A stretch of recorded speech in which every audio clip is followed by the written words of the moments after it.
The philosopher Martin Heidegger opens one of his late essays with these words: "Poetically man dwells." And for the last 30-odd years, these have been a kind of mantra for me. We make associations and connections with everything around us as a way of making sense of the world.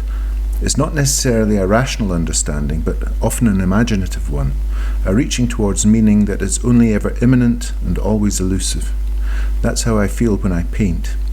I'm reaching towards an ineffable spirit that is continuously in movement, and I'm trying to catch up with it, to hold on to a sense of how a landscape reveals itself. To dwell is not just where we happen to live, but it's what lingers in the imagination. It's what we remember.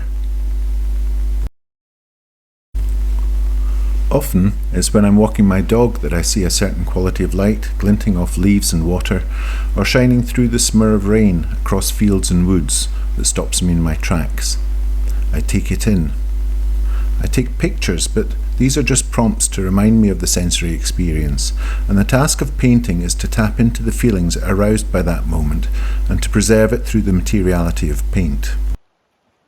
While painting the River Erne in different seasons, I was reminded of Monet's series of paintings of the Seine at Giverny.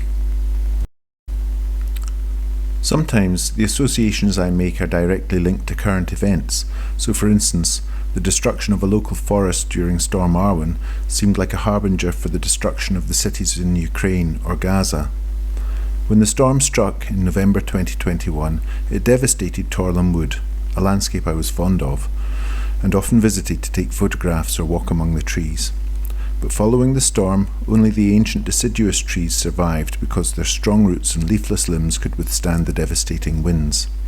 I was saddened by the sight of the shattered trees and the sea of foliage, and made several paintings of the aftermath, the largest titled Apocalypsis. This ancient Greek term doesn't mean catastrophe as we understand it, but rather revelation. Our forebearers would interpret natural events as warnings for what is yet to come, and it was 3 months later that Russia began bombarding Ukraine. I was reflecting on Paul Nash's "We Are Making a New World," painted just after the end of World War I, an optimistic vision that suggests that the worst is over. But history is a habit of repeating itself, and nature is never quiet for long. Dawn in Torlam Wood depicts the woods as I once knew it, verdant and lively. It will be restored again in time, just as the cities will eventually be rebuilt. All storms pass, and calm will return, for a while at least.